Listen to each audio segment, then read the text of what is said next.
It's your boy, Jacob Pearson. Hey, and I'm Karol. And today I'm going to be playing Oscilio, the Elemental Lightning Wizard. And I'm playing Aurora, the Lightning Runeblade. And today we're going to be playing with the Rosetta pre-constructed Blitz Decks. Today we've got some lightning on lightning action for you guys. So I'm personally expecting a really quick one than this one. I'm going to be shooting damage, a split between a little bit of arcane damage, but mainly physical damage. Or Jacob's going to be throwing massive balls of arcane at me. I feel like our damage output's pretty similar, and if I can quickly burn you down before you manage to get off a big burn-up shot, then I'll be in good shape. But otherwise, my instants, my attacks, they don't really defend very well. Before we get into the action, I'll tell you how you can be one of the first people to get your hands on Rosetta, and that is to go to Tampa Bay between the 6th to 8th of September for the world premiere. But wait, there's more. It's not just that, Karol. There's also over 1,500 pre-release events happening around the world, probably at a local game store near you. So even if you can't make it to Tampa Bay, you've definitely got something close to you where you'll be able to get some awesome flesh and blood Rosetta action. Alright, that's enough chat. Let's get into it and see who comes out on top. Hey everyone, today I'm going to be playing Aurora, a new Lightning Runeblade hero coming out in Rosetta. Now, Aurora's hero ability says, once per turn instant, 2 cost to activate, create an embodiment of lightning token. Activate this only if you've played a lightning card this turn, and she's got Essence of Lightning. Now, Aurora is also part of these First Strike decks, which are just great beginner-friendly decks. You can find the Aurora First Strike tutorial in the description. Aurora's main strategy as a lightning hero, you just want to chain together powerful attacks, and her Runeblade side gives you access to powerful arcane damage and allows you to split your damage between arcane damage and physical damage to really give your opponent a hard time. Hey guys, it's your boy, coming at you with some Oscilio action. Oscilio is an elemental lightning wizard whose hero ability reads, once per turn instant, you can discard an instant card from your hand to draw a card, making sure that we can solve any lightning puzzle to finish off one of our awesome combos. Basically, what we're trying to do is stack up a bunch of lightning cards and finish our combat chain with a massive source of arcane damage thanks to our signature weapon, Volza. Volza, as a once per turn instant, allows us to amp equal to the number of lightning cards we've played in a turn, which means that if we can string together somehow a 1, 2, 3, 4, 5 combo, we can send a devastating blow to our opponent.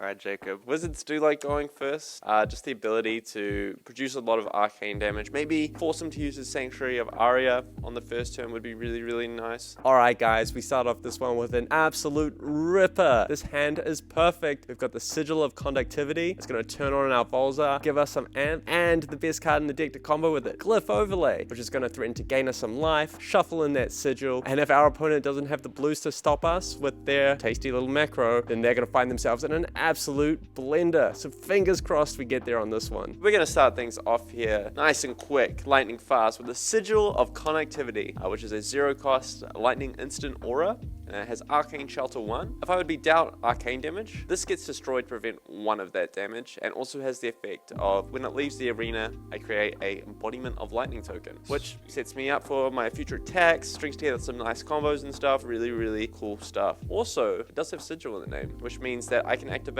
Volza, the lightning rod. If I control an aura permanent with Sigil in its name, it costs 1 less to activate, and it has the effect once per turn instant, I can pay 1 to amp X, where X is the number of lightning cards I played this turn. So I've played 1 lightning card, I control Sigil, so it costs 0, so I get 1 point of amp, which means that the next time I deal you arcane damage, it gets that much plus 1. So I'm going to come in here with a Glyph Overlay. So this card deals X plus 3 arcane damage to target hero, where X is the number of aura permanents I control with Sigil in their name. If it deals more than 3 damage, which is the base amount of damage it would normally deal, I would gain 1 life and then shuffle all aura permanents I control with Sigil in their name into their owner's deck. So this is not only 3, it gains 1 from its own effect, 1 from Volza, so it's a total of 5, and if I deal 4 or more damage, it's going to shuffle the Sigil back into my deck. I'm going to gain a life, get an embodiment of lightning token, zip zap zoom, combo time, 5 arcane damage coming at your dome there, Karol. I'm going to use one of these new macros, the Sanctuary of Aria. So it says instant, 2 resources to prevent the next 1 damage that would be dealt to you this turn by a source of your choice. I'm going to choose Glyph Overlay as the source, and because it's not once per turn, you can activate it as many times as you want. So I got 3 reds, 1 blue, so I'm going to activate it 3 times, prevent 3 damage, taking 2. Alright, 18 plays 18, and we get rid of the Sanctuary. Can't complain too much about that. And I've even got a card for my trusty arsenal. We're going to pass it back over to you. most importantly, we stopped that surge ability there, so pretty happy about that. Yeah, it's a lot of value. So I have 4 cards to work with. I have all the tempo to start my game off, but I only have 1 real attack. None of my cards really have natural go again, so I can only attack with this Blast of Oblivion. It might not seem like much, but attacking with it does allow me to set up that embodiment of lightning for the following turn, and I have a really strong arsenal with hit the high notes. I'm gonna start things off with Blast to Oblivion, coming in for 4. When this attacks, the next time you play an instant card this chain link, you may return target Aura permanent with cost 1 or less, or target Aura token to its owner's hand. Jacob does have an Aura token, so that could be a target for my Blast to Oblivion, but I don't think I want to be bouncing that to his hand. No, I think I would be very happy if you did this. You know what? This is just for vanilla. We got a lot of firepower going on over here, so we're just going to say no blocks. Sounds good. All right, I'll take 4, down to 14. Yeah. Close the combat chain, and then I'll activate Aurora's hero ability, which says, once per turn instant, 2 cost to activate. Create an embodiment of lightning token. Activate this only if you've played a lightning card this turn, which this Blast to Oblivion was. Make my embodiment and go to end, arsenal, and pass. It's time I started blasting. We're going to start things off again with another Sigil of Conductivity, really stacking up that Arcane Shelter for when Aurora comes through with the odd rune shard. And then we're going to play Exploding Aether, which is a 2-cost wizard action that says simply amp 3 with go again. So my next arcane spell is going to come in for 3 more than it normally would. We're then going to activate Volzair the Lightning Rod and control Sigil, so it costs 0. Still got my 1 floating resource, and it'll amp 1 because I played a lightning card this turn. So we got a total of 4 amp, and then we're going to come in for a big Aether Quickening for a total of 8 arcane damage to your dome, and it also has Surge. If this deals more than 4 damage, it gets go again. And could there be a sneaky little follow-up here for you, Karol? Let's find out. Well, I'm taking 8 to the dome, so I'll drop down to 10. This is how lightning fast these lightning mirrors can go. I'm ready to go on the offense, so Absolutely. What you got? I do got something, but it's not as big as 8, okay? We're downscaling the burn. We're just coming in for 3 with our Trailblazing Aether. This smaller twin brother to Aether Quickening deals 3 arcane damage to target hero, and if it deals more than 3, gains go again. But in this case, it's just a nice simple 0 for 3. That would put me down to 7. I might preserve my life total a little bit and use Runaways. Instant. Destroy this. Prevent the next 1 damage that would be dealt to you this turn. Activate this only if you've been dealt damage this turn. So I took some damage already, and this will prevent 1. Absolutely. And I will take 2. Beautiful. We're going to shift it back on over to you, Karol. See what you got. Being a lightning hero, Jacob might not have too many defenses here, so I'm really hoping that this turn he didn't draw too many cards that can defend well, and that my burn up shock can connect here. Let's start off using up one of your sigils. I'll play burn up and shock. Now this is a brand new type of card. This is one of the meld cards, and it allows me to play one or both of these, so I will be choosing to use both. So burn up says the next time an attack you control hits a hero this turn, deal 4 arcane damage to them with go again, and the shock is just an instant that deals 1 arcane damage to any target. I'll be shooting it at you, Jacob. Alrighty, that's going to happen. The Arcane Shelter is going to resolve, causing Sigil of Connectivity to leave the arena while preventing that damage, and creating me an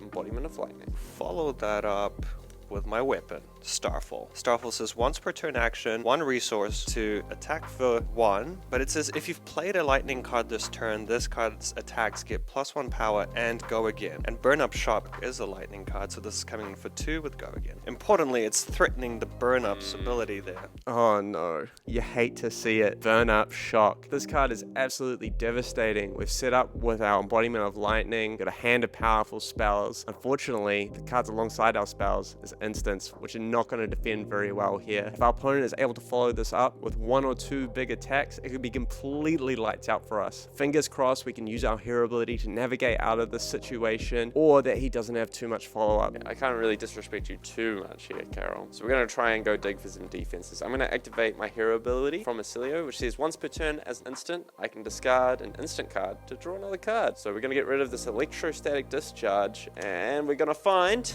well, that's all we've got to cook with. We're gonna just block for 2 here. Sounds good. I still have my embodiment of lightning. I'm gonna close the chain here. So I've attacked with this. I'm gonna pop this Rune Hold Release. This is my arm piece that says action, destroy this, create a rune chant token, go again. I'll make one of these, and the reason I'm making this is so I can attack with this hit the high notes. And hit the high notes is if you've played or created an aura this turn, this gets +2 power. And because I've created this rune chant, it's going to come in for 5, popping this rune chant for 1, but also the embodiment of lightning gives it go again. I can't do much about that. I'll let the arcane damage resolve, destroying the sigil of conductivity and creating another embodiment of lightning token, twice the lightning. But now we've got to deal with this hit the high notes. So it looks like we're just going to have to try and eat this. No blocks. Alright, sounds good. Alright, so we're going to take 5 down to 9. Then the burn up's going to come in for another 4 down and take me all the way down to 5 life. I'll just clear my chain link over here, and I am so happy that you took all that damage, Jacob, because I have a second strike. Oh. When this attacks, if you've dealt damage this turn, this gets +1 power and go again. So this is going to be coming in for 4. We've already come this far. Why not go all the way? Alright, I'll take 4. Yeah. Down to 1. Okay, so something tells me your hand doesn't defend that well, so why not keep on pressuring you? And I have another hit the high notes. This time it's blue. But because I've used my arms before, this still triggers, so this is going to be coming in for 4. Absolutely. Well, thankfully we can block for exactly 4 with all of the resources we have at our disposal. So we're going to defend for 1 here with this Flash of Brilliance and defend for another 3 with this Etchings of Arcana. Unfortunately, we're not going to get any value from the effect of Flash of Brilliance, but that's okay. Blocking 1 and saving our life here. Yeah, I have kind of used a lot of the tools at my disposal, so hopefully we can push through that next point of damage next turn. I think we've really got to try and dig for something special here. So I'm going to activate my hero ability. Discard my electrostatic discharge. One of the cards that doesn't really defend too well, hey? And then we're going to draw this. Okay, this is interesting. All right, I think it's time to really focus in. We're going to activate Hold Focus. Yeah. So as an action, I can destroy this to amp 1 with Go again. And we're going to come in for 3 with our Etchings of Arcana. Now, notably, this card deals 2 arcane damage to any hero, but gets the amp once, coming in for 3. And if it deals more than 2 damage, I get to return an aura with Sigil and its name from my graveyard to my hand, which we do have in our graveyard. So if this does connect, we're going to be able to return one of our Sigil of Conductivities, which has Arcane Shelter. Really important here with us being on 1 and being in danger of taking arcane damage. I'm going to do a classic lightning play and say, I'll take it all. I'm ready. I'm ready. All right, you take your 3. You can have your sigil, sir. Alright, well, I'm really hoping he doesn't have much arcane damage here, or much physical for that matter. And we're just going to play, after this Etchings resolves, we're going to play our sigil here and say, go. I'll start things off with just a little flittering charge. Oh no. It's an attack for 4. If you've played an instant card, this chain link, this gets go again. I have 3 cards in hand, so... Oh yeah. Okay, well... We don't really have many decisions here. We're just going to defend for 4 here. Alright, Yeah. I will play Electrostatic Discharge, which is an instant, and it will give my attack go again. That's painful. But this one says, the next attack action card you play this turn with cost 1 or less gets +3 power. And I do have an attack. I will be having to pitch for it, but it's Meet and Greet. When this hits, create a Runechant token. If you've dealt arcane damage to an opposing hero this turn, this gets go again. But most importantly, this is coming for 7. Can this Lightning Wizard defend 7 points of damage with 2 cards? That is the question. Now look, I'm really great at cooking. And in fact, I've got multiple fries on the barbie. But I think that's going to be me. Good game, sir. Good game. So in a classic lightning fashion, we're just throwing damage at each other, trying to see who can get there the quickest, and hey, Aurora wins this one. I know I did a lot of burn damage, but still, man, you really stuck it to me. It was so satisfying playing that burn up shark and just knowing that the chances of you having no blocks in hand was just so high. I had 3 instants! 3! That's alright, there's always next time. Yeah, if you want to check out more of this Rosetta gameplay, we have all kinds of different matchups on this YouTube channel, so definitely stay tuned and check those out. And don't forget, headed to you this September, we've got the world premiere and over 1,500 pre-release events happening all around the world through September. You can check out all the details at fabtcg.com.